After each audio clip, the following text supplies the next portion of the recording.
اللہ نے اگر آپ کو نوازا ہے اور دل میں یہ جذبات ہے کہ میں کیسے مدد کروں، اور اگر کسی کی مدد کرنی ہے تو میں کون سا ایسا کام کروں جس سے اس کے دل کو خوشی ہو،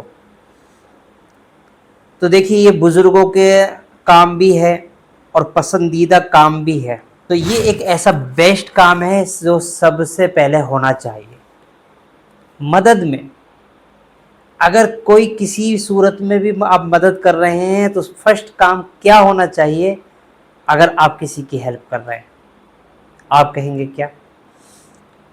تو مجھے جو سمجھ میں آتا ہے، باقی آپ کمنٹ میں اپنی رائے دیجئے گا، کہ مجھے یہ لگتا ہے کہ سب سے پہلے اگر اللہ نے کسی کو دیا ہے تو وہ کسی بھی صورت میں کھانا کھلائے۔ انسان کی جان بچے گی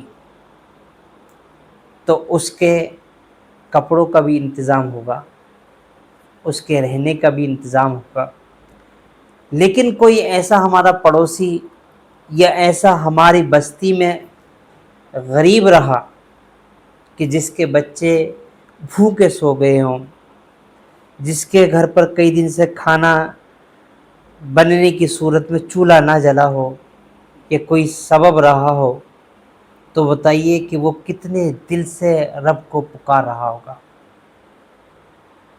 جو نعمتیں دوسروں کو میسر آ رہی ہیں، وہ اپنے رب سے کیسے التجا کر رہا ہوگا، اس کے بچے کیسے پکار رہے ہوں گے کہ مولا تو نے ہمیں کس حال میں رکھا۔ اس آہو بکا، اس کوفت سے بچنے کے لیے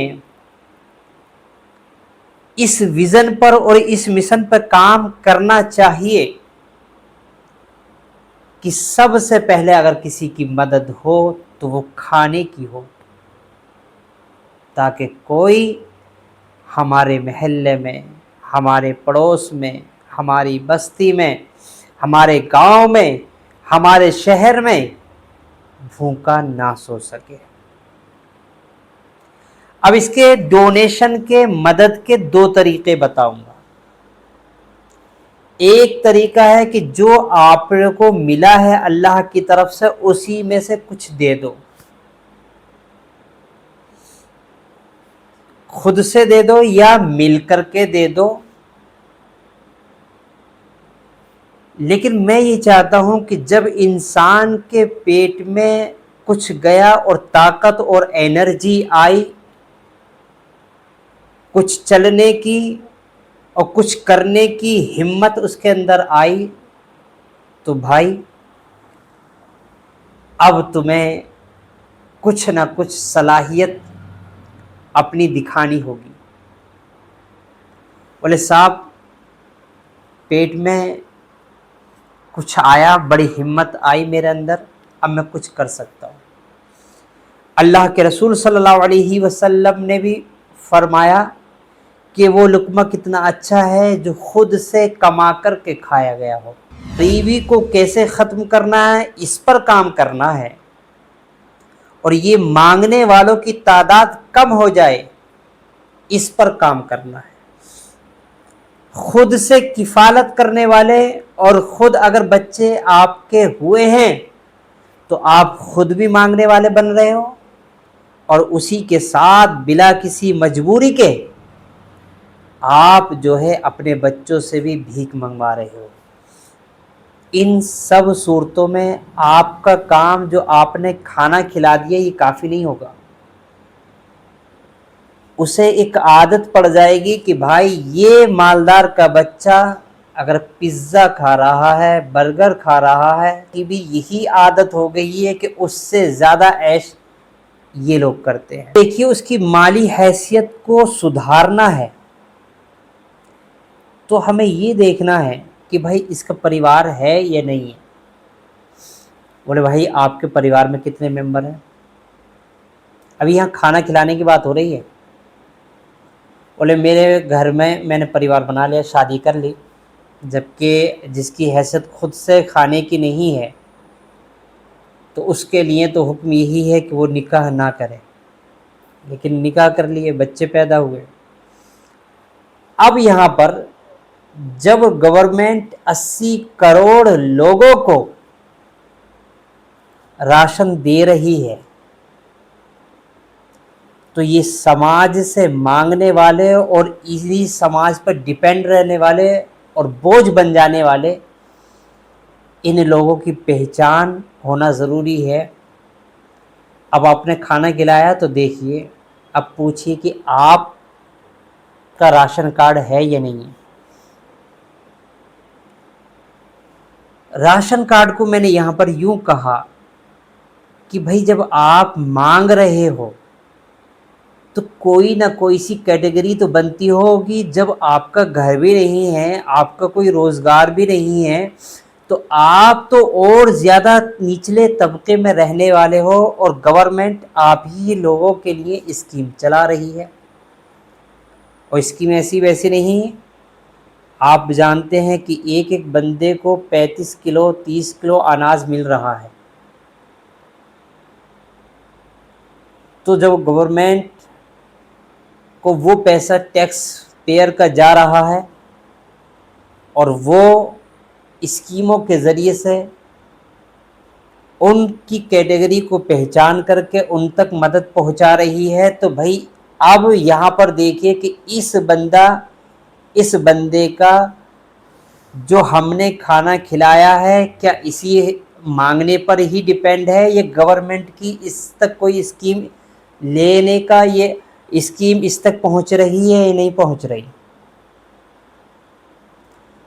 اگر وہ کہہ دے کہ نہیں مجھے اس کی معلومات نہیں ہے، تو یہاں پر گورنمنٹ کی اسکیم اور آپ کی کھانے کی اسکیم کو جوڑ دیا جائے تو اس کی مالی حیثیت اور ڈبل ہو جائے گی۔ مالی حیثیت میں سدھار ہوگا یا نہیں ہوگا؟ ابھی ہم کھانے کی بات کر رہے ہیں، ایسی بہت سی ساماجک کینٹین چل رہی ہیں اور چلانی بھی چاہیے کہ جو فری میں نہ ہو کر کے 10 روپے 20 روپے کے حساب سے کھانا تقسیم کرے، تاکہ اس کا مینجمنٹ بھی چلتا رہے اور صحیح سے اس رسوئی کا جو صحیح صاف ستھرائی کے ساتھ میں جو کھانا بنتا ہے وہ بنتا رہے۔ بہت اچھا ہے، کوئی کسی بھی حالت میں کھانا چاہتا ہے تو اسے اچھا کھانا میسر آ جائے، یہ بہت اچھا ہے۔ اس پر ہمارے سماج کو بھی پہل کرنی چاہیے، اور کرتے بھی ہیں، بہت سی کینٹین چل بھی رہی ہیں۔ تو ایک ہو گیا کہ میں نے خود سے اس کی ہیلپ کھانے میں کری، دوسری ہو گئی کہ گورنمنٹ کی اس کی اسکیم کے ذریعے سے اس کی مدد ہونی چاہیے، تیسرا ہو گیا کہ کینٹین کے ذریعے سے اس تک وہ کھانا پہنچے۔ جب یہ تین چیزوں کو ہم نے سمجھا تو اب یہ کھانے سے تو ہو گیا فری، کیوں بھائی اب بھی نہیں ہوگا کیا؟ بھائی گورنمنٹ کا آپ کو ملا، اور جو ہے انڈیویژل طریقے سے آپ کو ملا، ایسی بہت سی کینٹین ہیں اس کے ذریعے سے آپ کو ملا، تو آپ کھانے کے لیے مانگ رہے ہو یا محل بنانے کے لیے؟ تو جب آپ کھانے کے لیے مانگ رہے ہو تو کھانا تو میسر ہو گیا نا، اللہ کا شکر ادا کرو۔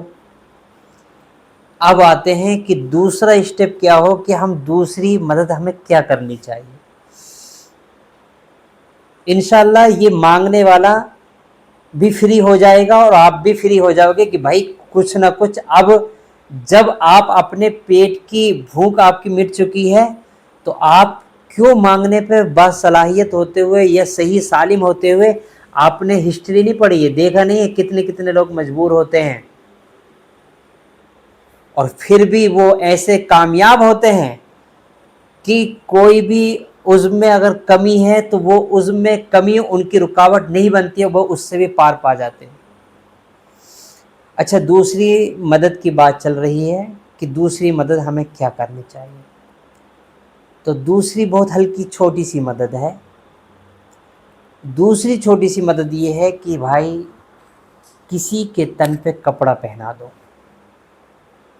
یہ تو بہت ہلکا ہے، انڈیویژل طریقے سے نارمل 200 400 500 روپے سے کسی کو بھی کپڑا پہنایا جا سکتا ہے، 600 700 روپے 800 روپے میں کپڑا پہنا جا سکتا ہے۔ اس چیز کا خاص خیال کپڑے پہنانے کا اور زیادہ جب رکھا جائے جب سردیاں ہوں، کیونکہ وہ ٹھنڈ جو ہوتی ہے اگر کسی کی جان چلی جائے اور وہ رب کو پکار رہا ہو تو کیا اس کے دل پہ گزرے گی، اور رب کی بارگاہ میں وہ آہ کتنی مقبول ہوگی۔ دوسری جو ہیلپ کرنی چاہیے وہ ہے کپڑوں کی مدد۔ انشاءاللہ یہ دو کام، اگر فرسٹ کام پہلا کھانا، دوسرا کپڑے پہنانا، اب یہ بتائیے تیسرا کام یہ ہو گیا کہ روزگار۔ جب روزگار کی بات آئی تو انشاءاللہ نیکسٹ ویڈیو میں بتاؤں گا